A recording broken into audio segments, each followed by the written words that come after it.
Kia ora and welcome back. My name's Zoe Stebe, your vocal coach for today, and welcome back to my channel. In today's video, I'm going to be talking about how you can use my absolutely favorite singing software, Sing and See, to improve your pitching, your intonation, and all the other things that this fantastic app for your computer can do. So let's get straight to it. Now, before we get into the nitty-gritty of Sing and See, we need to talk about what is Sing and See. Well, it does what it says on the packet. It is a program for your computer. It's available in Windows and available for Mac. Within the program itself, there is a keyboard at the top, as you can see here, and you can play the notes on the keyboard and then sing them back and double check that what you're singing is the same note that you are playing. With Sing and See, there are two options available. There is the student version of the software and there is the professional version of the software. But I'm going to show you how you can work on your pitching and intonation by using the student or the free trial version of Sing and See software. So let's dive straight into it. We can't talk about pitching and intonation without realizing what those two things are.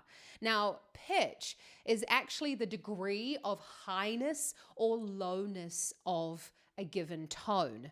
And pitch is essentially the note that I am singing. So if I sing, I am singing a pitch. And if I sing above or a higher pitch, or I can sing a lower pitch. I just took random ones there. So pitch is the degree of highness or lowness of a tone. Now, when we're talking about intonation, we're talking about the accuracy of that pitch. So in any one given pitch, there is a degree above and below the note where we are still on the pitch, but it then doesn't sound right. It's then what we would call out of tune. You're not singing a different note, you're just not singing in the middle of that one particular note. And this is where Sing and See absolutely shines, because you have a red line showing the middle of the note or the pitch that you are going to be singing. That leads us directly into Sing and See. As you can see here, see, and you can see at the very top here, there is a keyboard available for us. It's got the notes written on it so that we have the reference to what we are trying to sing. This doesn't mean though that you have to be able to read sheet music. It's just showing you that those are the notes, and this is what the piano keyboard looks like. So just like I've got here on my keyboard, or my electric piano, if you could, if I'm being really fancy about it, that is exactly the way that it looks up here on the screen. Now, we've got a couple of different things that we need to look at. First, we have what the note looks like on sheet music here on the left-hand side. It's not too important that you know what it's called, but just for your, pub quiz information, this is called the stave. So what we've got here is at the top, we've got the treble clef with the bass clef here. Now, for female voices or for higher voices, we tend to sing in the treble clef. And for male voices or for lower voices, we tend to sing in the bass clef. Now, I say for male voices and or lower voices because, for example, Lana Del Rey, Summertime Sadness, that begins in the bass clef and moves into the treble clef, because otherwise you'd have loads and loads and loads of lines because she sings incredibly low. So this is to create economy within the music and to help us so that we don't have to go 1, 2, 3, 4, 5 and count how many lines below the stave we are looking at. What we've got up here at the top above the keyboard is we've got the record button, stop, and play. Now that seems self-explanatory. What we're going to do when you would like the program to start recording what you're going to be doing, you're going to push the record button.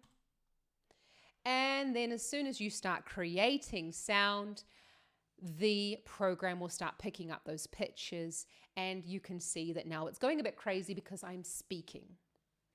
Now, there's a lot of information here on this screen right now, and you can see this green scale going up and down here on the side. This is volume, okay? So for the moment, we're going to be ignoring the volume because I don't think that it's important when you're thinking about practicing your pitching and intonations. How can you use sing and see to improve your pitching and intonation?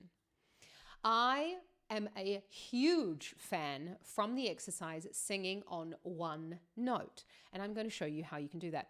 You push the record so that it starts the program, and then you're going to choose a note. I like to start on A3, which is the A below middle C, because it's a really great starting place, usually in the lower part of the female range and the slightly higher part of the male range. Males, you can start on A2.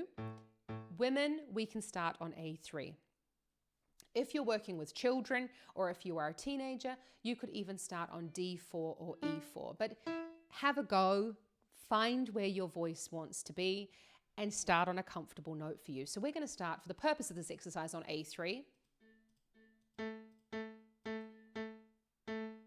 Now, I played it a couple of times just so that the program can pick up on the note. And as you can see here, my A3, that's what I love about this software. You can see this red line is the line that we are aiming for. Now, when you notice these dips occurring, you can see that it dipped right down. That does not mean that all of a sudden I dipped down in my pitch or I was singing so out of tune. No, I think that it picked up on the fact that my dog is snoring here in my studio today, and it picked up on the note that she is snoring on. So when you are practicing your singing, make sure that you are in a quiet space where the program can really focus in on your singing. So we've played our A3, and now we're going to try and recreate that note. Let's remind ourselves.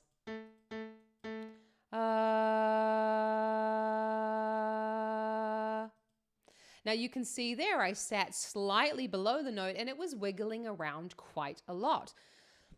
Zoe, this exercise never gets too easy and I love it, but it does really show you where you need to be working on your pitching and intonation. Let's try it again.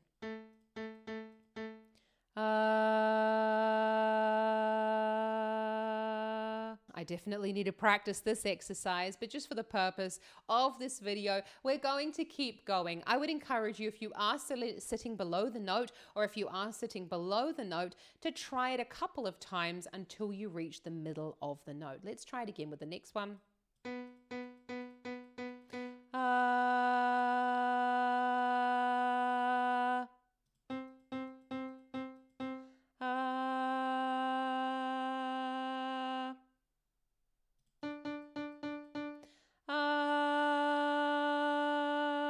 And there you have it. You can go up the scale and then back down the scale if you choose.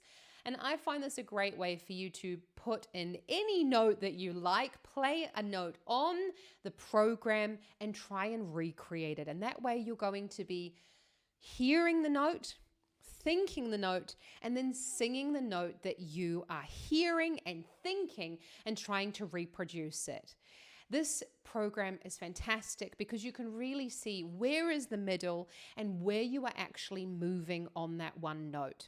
Now, we do have a living instrument, so don't expect the line to be 100% flat. It will wave around a little bit, but we are wanting to spend most of our time on that red line in the middle of the note. So how can you then start working on scales or arpeggios with the Sing and See software?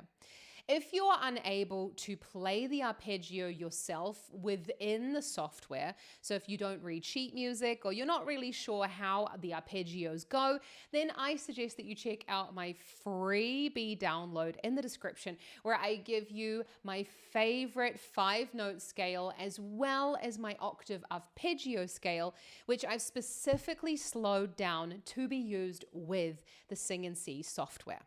So for the purposes of this exercise, we're going to be trying an octave arpeggio. Now, an arpeggio is a broken chord. We're going to be taking the first note, the third note, the 5th note, and the 8th note of the scale for our arpeggio, singing up and then back down.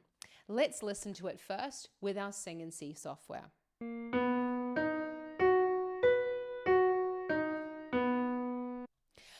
So you can see there a really common thing that happens within Sing and See. As it reached that octave, it dipped back down again. That doesn't mean that my computer's playing the wrong note.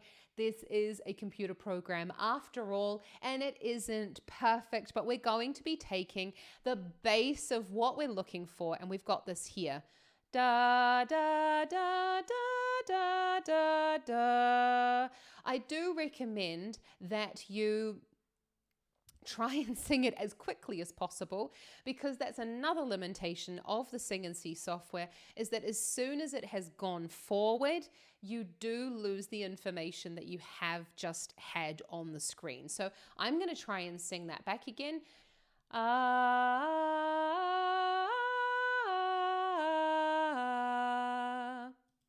So I can only scroll back as far as I have recorded on any one time, and I can play that back again. So you need to make sure that you push stop on the track after each arpeggio so that you can sing it back into Sing and See. Let's do it.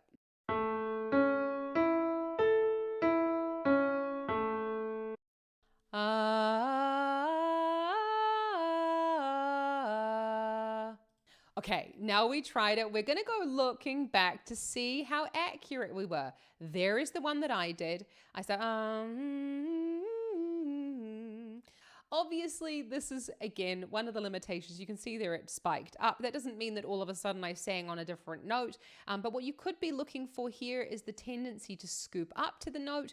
You might notice those things that I didn't actually hit that top note right bang on the middle of the pitch, whereas I should have. So what you're going to be doing is each individual exercise, you're going to be pushing record on Sing and See, pushing play on your exercise, letting Sing and See listen to it for the first time, and then you're going to be stopping the exercise and singing back into the Sing and See software.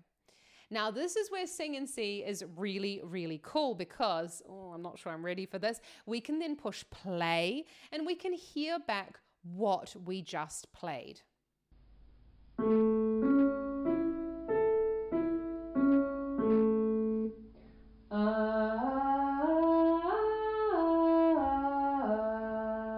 But what you can do there is you can play it once, listen back to it again. And if you're saying, okay, that wasn't too bad, then you can go up here into the top and you can see this little floppy disk symbol, save. You can then save this on your desktop. I'm going to call it arpeggio. And I can save it then as a WAV file for future reference. Now, this is a really cool thing because it means you can sing entire songs into the software. You can then play it back, take note of your pitching, and see where you're going below the note. But then you do really need to be able to read music at that point. So I'll put a cheat sheet for you in the description. You don't have to read music perfectly, but just for some of the notes, it is a little bit helpful if you know whether you are hitting the right note or not. One of the really cool things about the Sing and See software is that you can change the length of time that it is recording for. So you can record your entire practice session if you like, and you go up here to options, record time, and I've got it set to 60 seconds, which isn't very long for a vocal warm-up, but you can set it to 8 minutes or 15 minutes, 30, even 60 minutes, so that you can really capture a longer period of time, practice, and then you don't have to keep on stopping and starting the entire time, and you can go back and analyze it after your practice session. So there's a really good look at Sing and See and how you can use it to practice your pitching and intonation. Personally, I have been using this program since I was 20 years old, and the fantastic owner and creator of Sing and See was a singing student of my singing teacher in Auckland, New Zealand. William is absolutely amazing. Thank you so much, William, for creating such an amazing software. It is still my absolute favorite, most uncomplicated singing program for you to practice on. Now, Sing NC does come at a price point of 45 euros for the student version of the program or 89 euros for the professional or teacher version of the program. Personally, I recommend that all of my singers do purchase the professional or the teacher version of the program because it just has so much more information packed into it. I'll go into what the differences are and how you can work with the professional version of Sing NC in another video. But I just wanted to say thank you so much for joining me here today. If you've enjoyed this video, give it a big thumbs up, hit that subscribe button. I'll see you around here more often. You can use some of my exercises available here if you're looking to practice your pitching and intonation. I have an entire playlist dedicated to Warm Up Wednesday, where I really take you through all of the exercises that you might come across in your singing lessons, how you can execute them, and what you need to be looking out for your technique. But I want to say, thank you so much for joining me. Happy practicing, happy singing, and ka kite anō.